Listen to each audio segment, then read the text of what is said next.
हमारी पर्सनालिटी में एक बहुत इंपॉर्टेंट रोल प्ले करती है और कभी कभी स्माइल के लिए हम डेंटल इम्प्लांट्स का भी सहारा लेते हैं, लेकिन कभी कभी ध्यान ना देने की वजह से या फिर उन इम्प्लांट्स की देखभाल ना करने की वजह से एक नई बीमारी जन्म ले लेती है। और आज इसी बीमारी पर चर्चा करने के लिए हमारे साथ हमारे जीवानी हेल्थ शो में जुड़ रहे हैं डॉक्टर तरुण कुमार, जो कि एक ओरल इम्प्लांट सर्जन है, डायरेक्टर है Garg dental smile care Delhi से हमारे साथ जुड़े हैं ये, और डायरेक्टर भी हैं इस क्लिनिक के। सो डॉक्टर तरुण, बहुत बहुत स्वागत है आपका। Thank you very much ma'am, thank you for inviting me here. आपके सभी सवालों का मैं कोशिश करूंगा सही से सही जवाब दे पाऊं। डेफिनेटली। तो डॉक्टर तरुण, जैसे मैंने बोला, डेंटल इम्प्लांट्स की सही देखभाल ना करने पर एक बीमारी जन्म लेती है जिसका नाम है इम्प्लांटाइटिस। तो बहुत सारे लोगों को इस बारे में पता नहीं है, मुझे भी अभी पता लगा। तो प्लीज हमारे व्यूअर्स को ये बताइए कि ये कैसे होता है और किस वजह से होता है। मैम, डेंटल इम्प्लांट्स हमारे टूथ की रिप्लेसमेंट है। फॉर सम रीजन, जैसे हमें किसी रीजन से दांत निकलवाना पड़ जाए, उसकी रिप्लेसमेंट हम डेंटल इम्प्लांट से करते हैं। उसके अराउंड इन्फेक्शन या उसके अराउंड जलन, सूजन जो डेवलप होती है, जिसकी वजह से इम्प्लांट फेल होता है, इसे बोलते हैं पेरी इम्प्लांटाइटिस। ओके। एंड और किस वजह से होता है सर?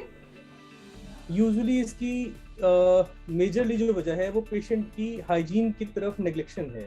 पेशेंट अपने दांतों की क्लीनिंग प्रॉपर तरीके से मेंटेन नहीं रखते हैं, इम्प्लांट्स को प्रॉपर तरीके से क्लीन नहीं रखते हैं, तो उस केस में पेरी इम्प्लांटाइटिस डेवलप होता है। बट कुछ केसेस में इसका और भी रीजन होते हैं, जैसे कि स्मोकिंग। पेशेंट की अगर हैबिट है स्मोकिंग की, तो उसकी वजह से भी पेरी इम्प्लांटाइटिस डेवलप होता है। बहुत रेयर इंस्टेंस में अगर डॉक्टर ने ही गलत इम्प्लांट सिस्टम चूज किया है आपके लिए, then again it can lead to peri implantitis. Also कितनी ताकत आप दांतों से प्रेशर दे रहे हैं, उस चीज का फैक्टर डॉक्टर को कंसिडर करना चाहिए ड्यूरिंग ट्रीटमेंट प्लानिंग। अगर आपके फोर्सेस प्रॉपर तरीके से प्लान्ड अप नहीं है, तो उस केस में भी पेरी इम्प्लांटाइटिस हो सकता है। क्या बात है, बड़े अच्छे से उन्होंने समझाया। तो डॉक्टर, इम्प्लांट्स के बाद भी क्या डेंटल क्लीनिंग का कोई अलग तरीका है, या वही नॉर्मल दिन में 2 बार ब्रश करना और डेंटिस्ट को दिखाना, रेगुलर डेंटल क्लीनिंग कराना? यूजुअली तरीका तो यही है, बट होता क्या है कि हम भूल जाते हैं अक्सर कि हम ब्रशिंग के लिए 2 मिनट भी टाइम प्रॉपर तरीके से नहीं दे पाते हैं। तो इस 2 मिनट के लैग के चक्कर में हम अपनी प्रॉब्लम्स क्रिएट कर देते हैं। ना प्रॉपर ब्रशिंग करते हैं, ना प्रॉपर क्लीनिंग करते हैं। इनफैक्ट इसी एडवांसमेंट को क्लियर करने के लिए कुछ अदर मेथड्स भी आए हैं, जैसे कि water flosser, dental flossing. And patient in fact केवल अगर रिंसेस भी प्रॉपर तरीके से करे, तो शायद इम्प्लांटाइटिस की कंडीशन तक ना पहुंचना पड़े। ओके, रिंस यानी कि प्लेन वाटर गागल, या फिर जिसे हम आम भाषा में कहते हैं पानी से गागल, थोड़ा सा ल्यूकवार्म वाटर में 1 चुटकी नमक डाल के, एंड उससे बहुत अच्छे से हाइजीन मेंटेन हो जाती है। ओके, सो बड़े अच्छे टिप्स हैं, मैं तो फॉलो करने वाली हूँ। अच्छा डॉक्टर, अगर किसी ने डेंटल इम्प्लांट्स कराए, अब कोई दिक्कत भी नहीं है, तो धीरे धीरे ऐसे कौन से लक्षण हैं, कौन से सिम्टम्स हैं जिससे पता चले कि ये पेरी इम्प्लांटाइटिस है और अब तुरंत अब डेंटिस्ट के पास जाना चाहिए? और क्या इम्प्लांट्स कराने के बाद भी डेंटल चेकअप्स जरूरी हैं? Dental checkups are must. किसी भी ट्रीटमेंट के बाद डेंटल चेकअप्स मस्ट है। फॉलो अप बहुत जरूरी है। स्पेसिफिकली डेंटल इम्प्लांट्स के बाद एवरी 3 मंथ्स, आई सजेस्ट कि एवरी 3 मंथ्स पे चेकअप इज मस्ट। ठीक है। सिम्टम्स जैसे आप पूछ रहे हैं मैम, तो सिम्टम्स हैं, इसमें सबसे बड़ा सिम्टम है कि पेशेंट को सबसे पहले दांतों में खाना फंसना शुरू होता है। ठीक है, इम्प्लांट्स के अराउंड खाना फंसना शुरू होता है, बैड ब्रेथ आनी शुरू हो जाती है, कभी कभी टेस्ट में ऑल्टरेशन आना शुरू हो जाता है, कुछ खट्टापन महसूस होना शुरू हो जाता है। यूजुअली ये सारे सिम्टम्स जो हैं इम्प्लांटाइटिस को इंडिकेट करते हैं। कहीं ना कहीं पेशेंट को लगने लगता है कि मेरे इम्प्लांट्स में कुछ फंस रहा है, कुछ गड़बड़ हो रही है। तो ये इसका मेजर सिम्टम है। ओके, सो यहाँ पर डॉक्टर तरुण ने बताया ये लक्षण दिखें तो इसे नजरअंदाज मत करिए, डेंटिस्ट को तुरंत दिखाइए। एक और चीज है डॉक्टर तरुण कि हम अपने डेंटल चेकअप्स को नजरअंदाज कर देते हैं, इग्नोर कर देते हैं।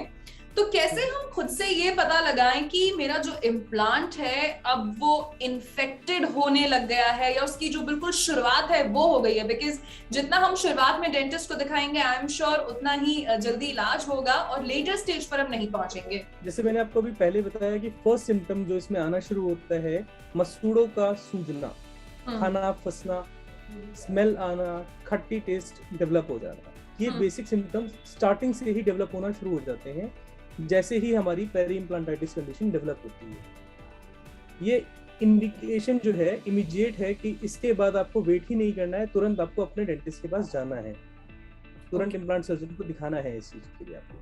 अच्छा, एंड डॉक्टर जब आपके पास कोई पेशेंट आते हैं जिनको ये पेरी इम्प्लांटाइटिस है तो आप कैसे ट्रीट करते हैं उसे? क्या इसके लिए एंटीबायोटिक्स दिए जाते हैं, डेंटल क्लीनिंग की जाती है? इम्प्लांट्स के अराउंड प्लास्टिक इंस्ट्रूमेंट से क्लीन किया जाता है और किसी किसी केस में हमें सर्जिकली भी फ्लैप हटा के पूरा अंदर तक उसे क्लीन करके एच करके थोड़ा बोन ग्राफ्ट वगैरह भी ऐड करना पड़ता है। बोन ग्राफ्ट से मेरा मतलब है आर्टिफिशियल बोन। जब बहुत ज्यादा इन्फेक्शन डेवलप हो जाता है तो उस केस में सब्स्टिट्यूटेड बोन हमें ऐड करनी पड़ती है ताकि उस डैमेज को हम फर्दर कंट्रोल कर सकते हैं। बहुत रेयर केसेस में हमें इम्प्लांट को भी चेंज करना पड़ता है जहाँ पे पेशेंट बहुत ज्यादा बोन लॉस, बहुत ज्यादा इम्प्लांट के अराउंड इन्फ्लेमेशन लेके आ जाए, उस केसेस में हमें करना पड़ता है इस तरीके से। ओके, अच्छा डॉक्टर एक और चीज मैं जानना चाहती हूँ कि अगर किसी के फ्रंटल डेंटल इम्प्लांट्स हैं और अगर वो इन्फेक्टेड हैं तो क्या ये बाजू वाले दांतों पर भी प्रभाव डालता है? क्या बाजू वाले दांतों को भी खतरा है अगर एक इम्प्लांट अफेक्टेड है तो? यूजुअली इम्प्लांट से इन्फेक्शन केवल उसके आसपास की सराउंडिंग बोन तक जाता है, तो एडजेसेंट टूथ पे इन्फेक्शन जाने के चांसेस एज कंपेयर टू एक दांत से दूसरे दांत में जाने में रिड्यूसली कम होते हैं, क्योंकि जब भी हमारे इम्प्लांट के अराउंड इन्फ्लेमेशन इन्फेक्शन बनेगा तो हमारा इम्प्लांट हिलना शुरू हो जाएगा, यानी इम्प्लांट हमारा लूज हो सकता है। तो फर्स्ट सिम्टम वो उसी पर्टिकुलर टूथ पे आएगा जो आपका इम्प्लांटेड है। एडजेसेंट टूथ पे अनटिल अनलेस कि वो उससे अटैच्ड है, सारे इम्प्लांट्स एक दूसरे से अटैच करके फिक्स फुल माउथ जैसे हम रिहैब करते हैं, जब पूरे दांत मिसिंग होते हैं पेशेंट के तो उसमें फुल माउथ रिहैब करते हैं इम्प्लांट से, तो उस केस में सब एक दूसरे से अटैच होते हैं। वहाँ पे हिलना जो है दांतों का या इम्प्लांट का बहुत लेट स्टेज पे डेवलप होता है, तो ड्यूरिंग दैट टाइम अगर पेशेंट बहुत ज्यादा इग्नोरेंस में जाए तो it may effect, otherwise it don't. Okay, and doctor because बहुत सारे लोग हैं जहां पर मैं मानती हूँ कि थोड़ी अवेयरनेस नहीं है, जागरूकता नहीं है, मुझे भी कई सारी चीजें नहीं पता है, तो जो लोग डेंटल इम्प्लांट्स करवा रहे हैं, करवाते हैं या फिर जिन्होंने ऑलरेडी करवाया हुआ है, आप कुछ डूज एंड डोंट्स बताएंगे कि उन्हें क्या नहीं करना चाहिए जिससे ये नौबत आए ही ना?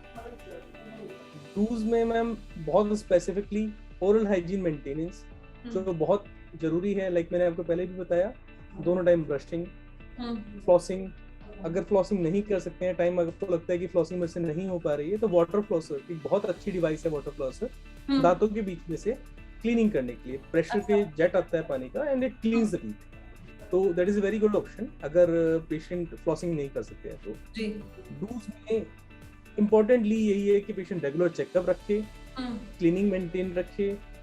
डोंट्स में सबसे मेजर इज कि पेशेंट स्मोकिंग बिल्कुल भी ना करे। Use of tobacco is completely prohibited. Smoking is dangerous for implants. And sir क्या ऐसा भी है कि इम्प्लांट्स में कोई हार्ड स्टफ बाइट नहीं करना होता? क्योंकि मैं ऐसा भी पढ़ रही थी। मैम इम्प्लांट यूजुअली दांतों से ऑलमोस्ट 4 टाइम्स स्ट्रॉन्गर होते हैं स्ट्रेंथ वाइज, सो ऐसा नहीं है कि आप इम्प्लांट से फोर्सेस नहीं लगा सकते, you can definitely exert much greater forces, but issue ये है कि आपके इम्प्लांट्स में और दांतों में फर्क ये होता है, जो आपका नेचुरल टूथ है उसके अराउंड प्रेशर सेंसेशन लेने के लिए फाइबर्स होते हैं। इम्प्लांट्स हमारी बोन से डायरेक्टली अटैच्ड होता है, तो आप प्रेशर को फील नहीं करते हैं, आप किसी भी हार्ड से हार्ड चीज को एकदम से क्रश कर सकते हैं विद इम्प्लांट, तो आपको पता नहीं चलेगा आपने कितना फोर्स एक्सर्ट किया। तो बहुत एक्सट्रीम हार्ड चीजें इसीलिए हम अवॉइड करने के लिए पेशेंट को बोलते हैं, for the same reason. Okay, so very important piece of information जो डॉक्टर तरुण ने आज हमें दी है। And doctor Tarun, thank you so much for answering all our questions. और हमारे शो का एक सेगमेंट है tip of the day, so any dental tip that you would want to give to everybody? I would like to give a tip. I would like to say to every person who is above 30 to please start doing warm saline massages. गर्म पानी में नमक डाल के कुल्ले करने regular start कर दीजिए. That is very good thing to maintain your natural tooth as well as implants. एक बहुत सिंपल सा लॉजिक है इसके पीछे. गर्म पानी इंक्रीजेस द ब्लड फ्लो, तो आपके मसूड़ों को हेल्दी रखने के लिए, उसका ब्लड फ्लो इंक्रीज करने के लिए गर्म पानी. And as we all know, salt जो है, नमक जो है, दैट इज बैक्टीरियोसाइडल, बैक्टीरिया को किल करता है. अच्छा. तो नमक पानी का जो कॉम्बिनेशन है, that is a natural way to control your good smile. To keep your smile healthy, it is a must कि आप प्लीज रेगुलर गर्म पानी में नमक डाल के कुल्ले करने स्टार्ट करें.